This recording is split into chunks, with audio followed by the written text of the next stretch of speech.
தமிழ் மக்களே வணக்கம். தமிழக தேர்தல் முடிவுகள் நமக்கு பல பாடங்களை கற்றுத் தந்துள்ளது. கருத்து கணிப்பு என்பது எப்பவுமே தப்பு தான், பொய் தான் என்பதை கற்றுத் தந்துள்ளது. ஆர்எஸ்பி மீடியாக்களின் ஒரு ஹாபி அது. எதை தின்றால் பித்தம் தெளியும் என்று அலையும் நாய்களுக்கு அது ஒரு பெடிகிரி. ஆளும் கட்சிக்கு சாதகமாக கருத்து கணிப்பு வெளியிட்டு தங்கள் விசுவாசத்தை காட்டும் ஒரு கருவி அது. ஓட்டு போட்ட பிறகு மீடியாக்களின் மூளையில் ஏற்படும் ஒரு நமைச்சல் அது. தமிழக ஊடகங்களை மட்டுமல்ல, உலக ஊடகங்களையும் பிடித்துள்ள பீடை அது. கருத்து கணிப்பு நடத்தவில்லை என்றால் மக்களுக்கு சோறு தண்ணி இறங்காதா? டிவி பெட்டிகளை அணைத்து வைத்து விடுவார்களா அந்த மக்கள்? இதிலிருந்து ஒரு உண்மை வெளியே தெரிந்துள்ளது. மக்கள் மனதில் என்ன உள்ளது என்பது தோண்டி பார்க்க முடியாது. நீங்கள் எத்தனைத்தான் கேட்டாலும் நாங்கள் உண்மையை சொல்ல மாட்டோம். இந்த விஷயத்தில் அவர்கள் ஒரு நடிப்பு சக்கரவர்த்தியாக இருக்கிறார்கள்.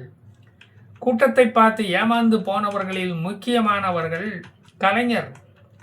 நம்ம கூட்டத்துக்கு இவ்வளவு மக்கள் வந்திருக்காங்களேன்னு ஆச்சரியப்பட்டு போனார். எல்லா ஓட்டும் நமக்குத்தான். இப்போது அந்த வரிசையில் அவரது மகன் மு.க. ஸ்டாலினும் சேர்ந்துள்ளார். இனியும் அவர் டோப்பா வைத்து கொண்டு இளைஞர் வேஷம் போடுவது சுத்த வேஸ்ட். அது அவருக்கு எப்பதான் தெரிய போகுதோ தெரியவில்லை. இந்த மேக்கப் முதல்வர் ஆட்சியை அவரால் மேக்கப் பண்ண முடியலையே. அதனால தான் மக்கள் பேக்கப் என்று சொல்லிவிட்டார்கள். இனி அரிதாரம் எதுக்கு? ரோஸ் பவுடர் எதுக்கு? என்னை போல ஒரு தொப்பியை வைக்க வேண்டியதானே ஐயா. கூலிங் கிளாஸை போட்டுக்கிட்டு ரிசல்ட்டை பார்த்து அரண்டு போனதை அட்லீஸ்ட் மறைக்கவாது செய்யலாமே. அது கண்களில் தெரியாமல் பாதுகாக்கலாமே. திமுகவின் கொட்டை என்று அழைக்கப்பட்ட சென்னை நசுக்கப்பட்டு இருக்கிறது, காயடிக்கப்பட்டுள்ளது. இனி சென களையாட்டு அங்கே தெரிய முடியாது. நடைப்பயிற்சி மந்திரியுடன் தொடர்வது தான் உங்களது உடல் நலத்துக்கு நல்லது, தமிழ்நாட்டுக்கு நல்லதல்ல. நீ ஒன்றும் சட்டசபையில் போய் கிழிக்க வேண்டாம் என்று மக்கள் நீதி மையம் மே 4ஆம் தேதியே சொல்லிவிட்டது. ஆஸ்கார் அவார்டை மயிரிழையில் தவறவிட்ட சாராய மந்திரி பிழைத்து விட்டார். ஆனால் மெய்யா மொழி பொய்த்து விட்டார். அடுத்த படத்தில் 2029 தங்கள் நடிப்பு திறமையை காட்ட வேண்டியதுதான், வேற வழியே இல்லை. நிறைய அழுகை காட்சிகள் உள்ள படமா பார்த்து கால் சீட்டு வாங்கி வைத்துக் கொள்ளுங்கள். ஞாபகத்தில் வச்சுக்கப்பா, மறந்துட போற. இன்ப நிதியின் கீழ் மந்திரியாக செயல்பட ஆசைப்பட்ட காட்பாடி முருகாண்டி ஓட்டாண்டியாக ஓட வைத்து விட்டார் இந்த விஜயன். வாரிசு அரசியல் கொள்கையில் உள்ளே வந்த பழனிவேல் பாகவதர் இஸ்லாமியரின் பாதுகாவலன் என்று வேஷம் போட்ட திமுகவின் மந்திரியை அவர் எதிர்த்து நின்றது இந்த இஸ்லாமிய மத்தார் பாருதீன் அவரை காலி பண்ணியது ஒரு பெருமைக்குரிய விஷயம் அல்லவா? இதெல்லாம் எப்போவாது தான் நடக்கும்போது பாராட்டி விடணும்.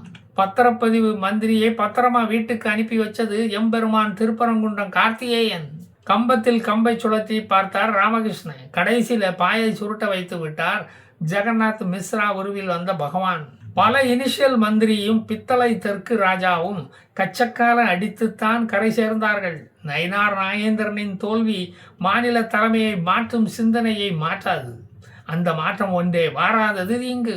நோட்டடிக்கும் மிஷின் வியாபாரி, ஆசி பெற்ற வேட்பாளருமான மாங்குடியும் அந்த மிஷின் வியாபாரியின் மகனும் கடைசியில் நேற்று முளைத்த காளானிடம் தோற்று போயிருக்கிறார்கள். இனி குடும்ப ஜாமீன் வேலையை பார்க்க போக வேண்டியதுதான். இல்லை சிலேட்டு குச்சியை எடுத்துக்கிட்டு அரசியல் பாடம் படிக்க போக வேண்டியதுதான். இதில் சீமானின் அரசியல் ஆலோசகர் டி.கே. பிரபுவும் அடக்கமானது தான் அடக்கம். பழைய திமுகவின் முகம் காட்டும் பழைய மந்திரி தமிழரசியும் மானாமதுரை பச்சை கிளியிடம் தோற்று போனதை சரித்திர பாடத்தில் சேர்க்கவா போகிறாங்க? அதை போல இரவு திருடனும் சிவகங்கையில் டிவிகே போலீஸிடம் மாட்டிக்கிட்டான். அப்பாவின் மாமா அப்பாவு டிவிகே வேட்பாளர் சதீஷிடம் படுதோல்வி அடைந்ததும் சட்டசபையை மறு தேதி குறிப்பிடாமல் அப்பாவு கலைத்து விட்டு போயிட்டாரியா. கட்ட பஞ்சாயத்து தலைவி ஜீவனில்லாத கீதாவாக ஆக்கிவிட்டானே இந்த ஸ்ரீநாத் என்னும் விசிலடிச்சான் குஞ்சி. பொம்பளை பேரில் ஒளிந்து வாழும் ராதாகிருஷ்ணன் தூத்துக்குடி துறைமுகத்தில் கப்பலேற்றி அனுப்பிவிட்டார்கள். இனி எங்களுக்கு நீர் தேவையில்லையா என்று சொல்லாமல் சொல்லிவிட்டார்கள். ஸ்டெர்லைட் ஆலையை மூடி பல குடும்பங்களின் வயிற்றில் அடித்தவனின் வயிற்றில் இப்போது குத்திவிட்டார்கள். கடம்பூர் ராஜாவுக்கும் கடம்பூர் போலி வாயில் திணிக்கப்பட்டது. செல்லூர் ராசுவை தெர்மோகோலில் படுக்க வைத்து வைகை அணையில் மிதக்க வைத்து பார்த்தார்கள். ஆனால் அவரோ தண்ணீரில் மூழ்கி விட்டார். தமிழ்நாட்டில் இரட்டை குழல் துப்பாக்கிகளாக செயல்பட்டு வந்த டிஎம்கே ஏடிஎம்கே விஜயின் துப்பாக்கியால் வீழ்த்தப்பட்டது. இதற்கெல்லாம் முத்தாய்ப்பாக திராவிட மாடல் முதல்வர் வீழ்த்தப்பட்டதுதான் கோபாலபுரத்து சோகம். தொட்டும் பார்த்தாச்சு, சீண்டியும் பார்த்தாச்சு, எழுப்பியும் பார்த்தாச்சு, மனுஷன் எந்திரிக்கணுமே, இப்படியாடா நாக் அவுட் பண்ணுவது. அறிவாலயத்தில் கூட வேண்டிய கூட்டமெல்லாம் கோபாலபுரத்தில் துக்கம் விசாரிக்க கூடியிருக்கிறது. அறிவாலயத்தில் வாண்டுகள் கிரிக்கெட் மேட்ச் விளையாடி கொண்டிருக்கிறார்கள். I am coming, I am waiting என்று சொன்னதெல்லாம் வெறும் சினிமா டயலாக்கு என்று நினைத்த அறிவாலய அறிவு கொழுந்துகளுக்கு இன்னும் நிறைய அதிர்ச்சி வைத்தியம் உள்ளாட்சி தேர்தலில் காத்து கொண்டிருக்கிறது. தோற்போம் ஒன்றாக. இந்த சீமான் எல்லாம் கட்சியை கலைத்துவிட்டு யூடியூப் சேனல் நடத்துவது தான் நல்லது. அதுதான் அதிகம் செலவில்லாத தொழில். தொழில் ரகசியம் வேண்டுமானால் நான் கற்றுத்தருகிறேன். எப்படி அரபிகளுக்கு பாலசீனம் கிடைக்காதோ அதே மாதிரி சீமானுக்கு முதல்வர் பதவி கிடைக்காது. காட்டு கத்து கத்தினால் மக்கள் ஓட்டு போட மாட்டார்கள் என்பதை எப்பத்தான் அவர் கற்றுக்கொள்ளப் போகிறாரோ அதை நாமும் காட்டு கத்து கத்தி சொல்ல வேண்டும் போல இருக்கிறது. ஓட்டை பிரிப்பதெல்லாம் ஒரு தொழிலாய. 200 கோடி ஒரு படத்துக்கு சம்பளம் வாங்கி கொண்டு இருந்தவரிடம் போய் வருஷத்துக்கு 3 லட்சம் கோடி சம்பாதிக்கும் முதலாளி மோதி தோற்று போயிருக்கிறார். கேவலத்திலும் ஒரு கேவலம். கட்சி நடத்தாத எனக்கே இவ்வளவு கேவலமாக இருக்கும்போது திராவிட மாடலுக்கு எறும்பு கடிச்சா மாதிரி கூட ஒரு உணர்ச்சி இருக்காதா? டாஸ்மார்க் வருமானம் போச்சே என்று செந்தில் பாலாஜிக்கு மாரடைப்பு வந்து காவேரி மருத்துவமனையில் அட்மிட் ஆகாமல் இருக்க வேண்டும் என்று நாம் பிரார்த்திப்போம். நல்ல ட்ரீட்மெண்ட் வேண்டுமானால் ஜெயிலுக்குள்ளே உள்ள ஹாஸ்பிட்டலில் கூட கிடைக்கும். ஸ்டாலினுக்காவது பரவாயில்லை, அவருடைய அம்னீசியா அவரை காப்பாற்றிவிடும். 70 வருட பாரம்பரியம் உடைய 45 வயது இளைஞனின் வாரிசுகளின் ஆசைகளை தூக்கி பந்தாடி இப்படி ஒரு ஐபிஎல் மேட்சை விளையாடிட்டு போயிருக்கானே இந்த விஜய். ஹைதராபாத் அணியை பந்தாடி விட்டு போயிருக்கானே, அதில் காவியம் படைச்சிட்டானே. இப்போ என்ன செய்வ, இப்போ என்ன செய்வ? தமிழ்நாட்டுக்கும் டெல்லிக்கும் தான் இந்த தேர்தல் போட்டி என்று சொல்லிக்கொண்டு இருந்த ஸ்டாலினிடம், மவனை டபுள் கேம் ஆடாதடா, இங்கே பார், நல்லா பார், உத்துப்பார், கண்ணை விரிச்சு பார் என்று சொல்லிக்கிட்டே கண்ணில் குத்திவிட்டானே படுவாவி. என்டிஆர் ராமராவுக்கு பிறகு எந்தவித அரசியல் பின்புலமும் இல்லாத, அரசியல் அனுபவமும் இல்லாத விஜய் தான் இந்த ஹிமாலய வெற்றியை சாதித்துள்ளார் என்பதை கேட்கும்போது பெருமையாகத்தான் உள்ளது. பிகில் ஊதி மக்களை மெர்சலாக்கி தான் ஒரு மாஸ்டர் என்று நிரூபித்து விட்டார். மக்களை தலைவா என்று அழைக்க வைத்து விட்டார். தர்மத்தின் வாழ்வுதனை சூது கவும், ஆனால் மறுபடியும் தர்மமே வெல்லும் என்று காட்டிவிட்டார். இந்த டக்கால்ட்டி வேலையெல்லாம் இந்த வாளுக்கிட்ட வேண்டாம் என்று நாளைய தீர்ப்பு என்னவென்று இன்றே காட்டிவிட்டார். ரசிகன் நினைத்தால் விஷ்ணு சக்கரத்தை எடுத்து விடுவான். கோயம்புத்தூர் மாப்பிளையை வைத்து ஜெயித்து விடலாம் என்று திட்டம் போட்டவனுக்கு கபடி கபடி விளையாட்டை காட்டிவிட்டார். அறிமுகமில்லாத பகவதியும் பத்ரியும் வசீகரனையும் எம்எல்ஏவாக ஜெயிக்க வைத்து ஃப்ரெண்ட்ஸுகளுக்கு குஷியை ஏற்படுத்தி விட்டார். கில்லின்னா சும்மாவா? நீ சிவகாசிக்கு ஓடி போனாலும் திருப்பாச்சி அருவாளை எடுத்துக்கிட்டு உன்னை நான் துரத்துவேன். போக்கிரிக்கு போக்கிரி நான், தமிழனுக்கோ அழகிய தமிழ் மகன். வில்லுப்பாட்டு போட்டு பாடி ஏமாத்தினவன இப்போ சுறா கவிக்கிட்டு போயிடுச்சே. தமிழர்களின் காவலனாக மாறிவிட்டார். நண்பனை கத்தியை காட்டி மிரட்டுபவனை ஜில்லாவில் எங்கே போய் ஒளிஞ்சு இருந்தாலும் நான் விடமாட்டேன், என் துப்பாக்கிக்கு நீ பதில் சொல்லியே ஆக வேண்டும் என்று கிளம்பிட்டார். இந்த புலி வெறும் பீஸ்ட் மட்டுமல்ல, வாரிசு அரசியலை ஒழிக்க வந்த லியோ. நான் சிவப்பு மனிதன் அல்ல, கருப்பு தமிழனை காக்க வந்த காவலன். இதுதான் என்னுடைய நீதி, தெரிஞ்சுக்க. செந்தூர பாண்டியனின் ரசிகனின் தீர்ப்பை இப்போ நீ பார்த்துட்டில்ல. மாண்புமிகு மாணவன் ஓட்டு போட்டால் தீர்ப்பு இப்படித்தான் வரும். ஒன்ஸ் மோர் கூட நீங்கள் கேட்க ஆரம்பிச்சுடுவீங்க. காலமெல்லாம் காத்திருந்தாலும் நீ மறுபடியும் முதல்வனாக திரும்பி வர முடியாது.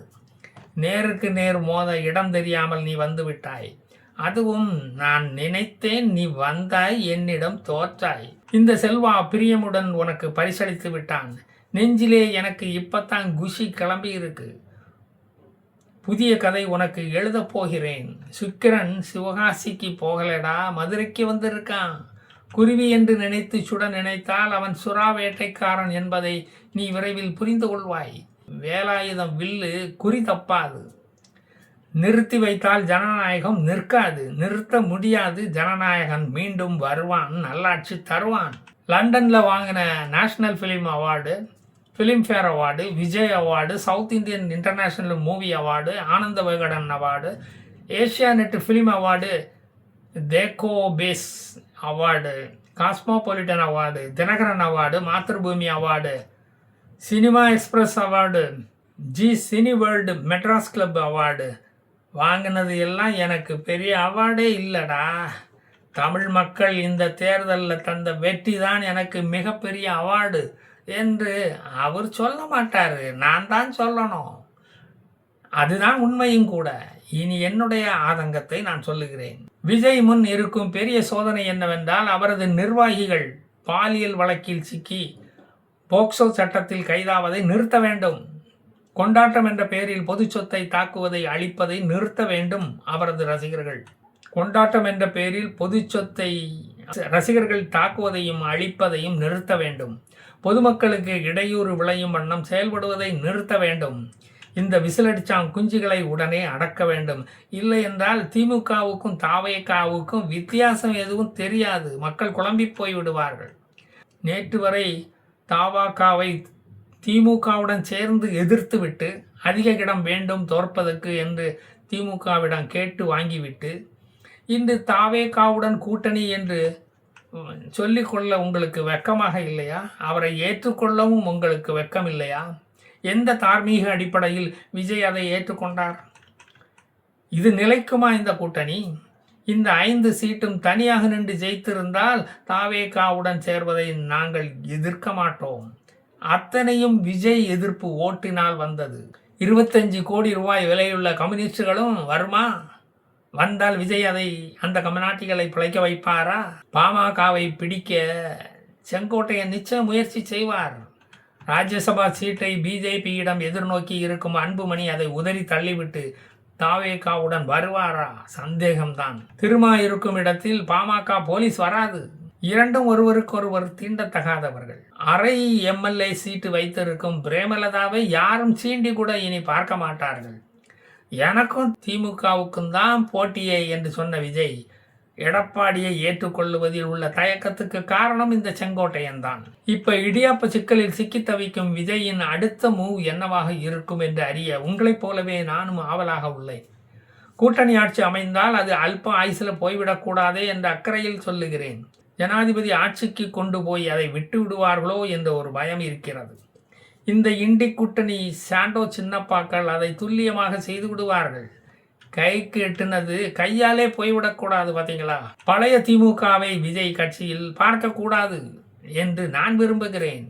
காசு வாங்காமல் விஜய்க்கு போட்ட ஓட்டுகள் வீணாகி போய்விடக்கூடாது என்று நான் நினைக்கிறேன். ஆட்சி அமைப்பது விஜய்க்கு ஒரு ஹிமாலயன் டாஸ்க் ஆகி போய்விட்டது. சீமான் போட்டியிடாமல் இருந்திருந்தால் ஒரு கிளியர் வெர்டிக்ட் தமிழ்நாட்டுக்கு கிடைத்திருக்கும். குழம்பிய குட்டையில் மீன்பிடி திருவிழாவை நடத்தினால் விளைவுகள் இப்படித்தான் இருக்கும். 6 மாதத்தில் இன்னொரு தேர்தல் வந்தால் மக்கள் யாருக்கு ஓட்டு போட வேண்டும் என்று தெளிவான ஒரு முடிவை இப்போதே எடுத்து விடுங்கள் என்று தமிழக ரசிகர் மன்ற வாக்காளர்களை நான் கேட்டுக்கொள்கிறேன். மீண்டும் வருவேன், மீதியை தருவேன். ஜெய் ஹிந்த்.